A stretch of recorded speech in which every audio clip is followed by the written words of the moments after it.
all those rumors were true. The Pixel can't stop leaking.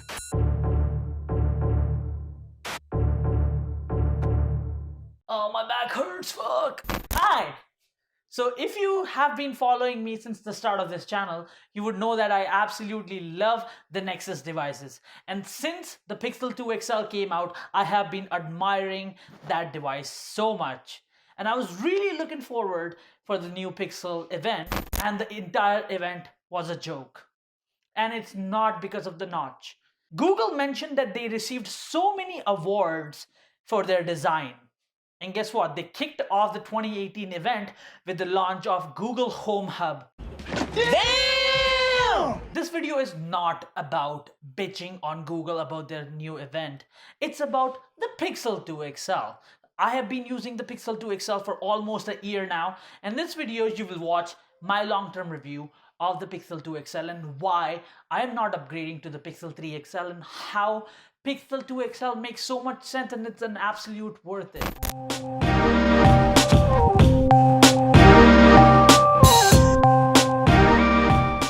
I've been using the Pixel 2 XL since the day it came out, and I am absolutely impressed with it. Obviously, the display was not as great as the ones you see on Samsung phones.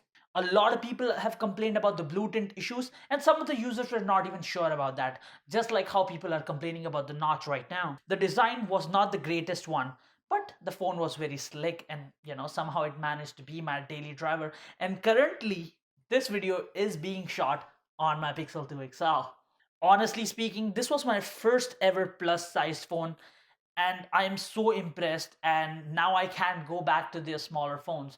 Like, I have a S8 right now in my hand, and it feels so awkward. Even though this has a 5.8-inch display, it still feels kind of small. I mean, overall, the aesthetics feels really small. And that's the reason why I can't go to Pixel 3 either. Pixel 3 has 5.5-inch display, but aesthetically and area wise it's smaller than the Pixel 2. Unlike most of the other people, I'm not hating on the notch because we are not in future yet, and in order to accommodate the sensors and the camera, most of the companies are taking the side of bezel and they're going with a notch on their phones. Apple created an iPhone 10 which was bezel-less but had notch to accommodate all the sensors on it, but the iPhone did not had a huge chin. The Pixel 3 XL has a notch, which I'm absolutely not hating. All you haters out there, I'm not in your group. But it has a ugly chin. Now, iPhone does not. I'm not an Apple fanboy. I literally owned single iPhone. That was the iPhone 7. After that, I never owned any iPhone, either before or after that. So, where is the innovation? Extra 0.3 inches in comparison to the Pixel 2 XL? Really? Like, really? Sure, there are two wide angle cameras, but who cares?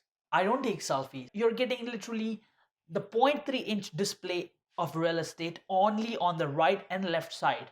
Every phone is different.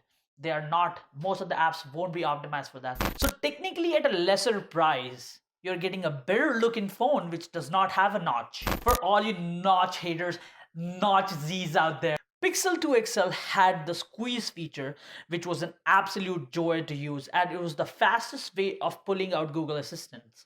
Some might think it was a useless feature, but just imagine if you're in a crowd, or let's say you're on a bus or a train, you can't say, okay, Google, or yell.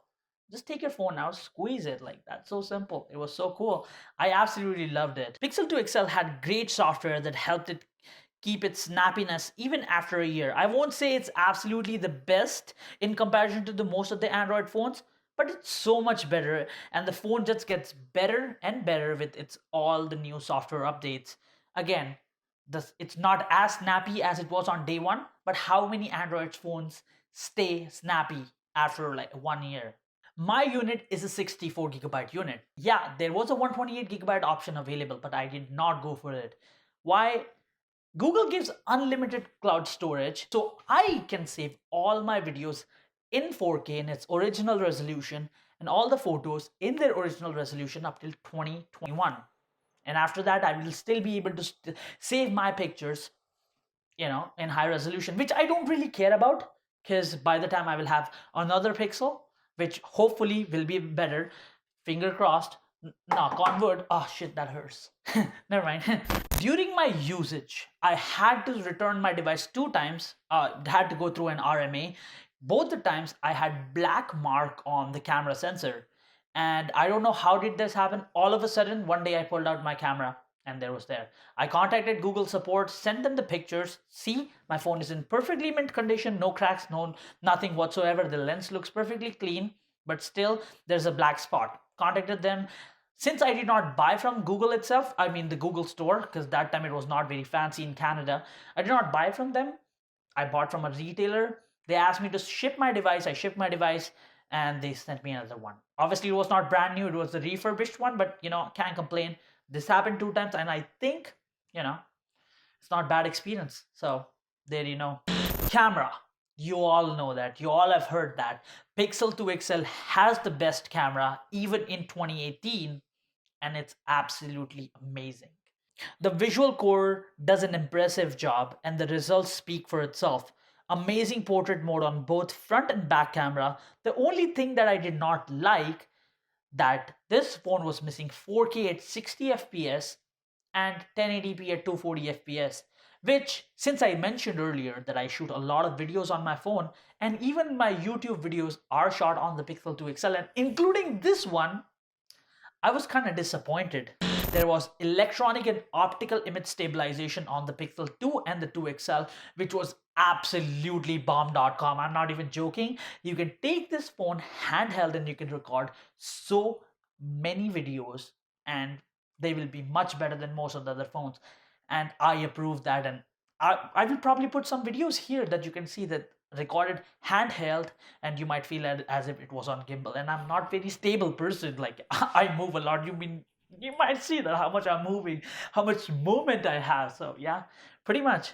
And video wise, there's no real improvement in the Pixel 3 XL over the Pixel 2 XL. And that's one more reason why I'm not upgrading to the Pixel 3 or 3 XL. Because Pixel 3 XL still shoots 4K at 30 frames per second, which is kind of disappointing, as the Note 9 and the OnePlus shoots 4K at 60 FPS, which I definitely want. Headphone jack. A lot of people thought it was not a big deal. Even I thought it was not a big deal, but like, let's be real life scenarios, it was actually a big deal. Like, let's talk about, like, when you have to be in your friend's car and you want to jam Drake, your friend doesn't listen. Nolan Freeman right there behind the camera. Secondly, this happens like every night when I'm coming home from work. I can't i can't like charge my phone and listen to music at the same time, which is kind of disappointing. With that being said, let's talk about the battery life. The battery life is pretty good. I won't say it's the greatest, but gets me throughout the day most of the times. And you know what?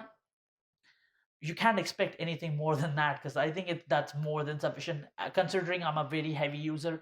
I'm on my phone browsing and doing a lot of stuff most of the times. And let's talk about the best feature that I think a lot many people have ignored: active listening. Your phone always knows what it's playing. I mean, it's kind of creepy that your phone is actively listening, but I think I will go with that, because I know what song is that. Yeah, absolutely. There is no wireless charging. But who cares about wireless charging? Let's say when I'm charging my phone, I want to use my phone. I can't just leave it on the pad, because if I leave it on the pad while charging, I can't use my phone. And let's talk about, when going to bed. Like, a lot of people say, oh yeah, I just like slap my phone on the wireless charger and it gets the job done. Um, I would rather not pay $100 and connect the charging cable to the bottom of my phone, because I'm not a big brat, let's be real. And I personally think wireless charging concept is kind of dumb. Like, why would somebody have wireless charging? If somebody has argument, I mean, sure, you can leave your thoughts in the comment section below. So the Pixel 3 XL does not have a new design, not even a fancy color like Panda. There's no SD card slot, doesn't have 6 GB of RAM, doesn't have headphone jack, and comes with the ugly notch. Yeah, I'm not a notch hater though. I'm still not hating the notch. Google, as a software company, they are killing it. But is it worth an upgrade? over the Pixel 2 XL, which I personally think is a really great phone. Let me know what you think about this. Leave your thoughts in the comment section below. This is Himanshu, and I will see you next time.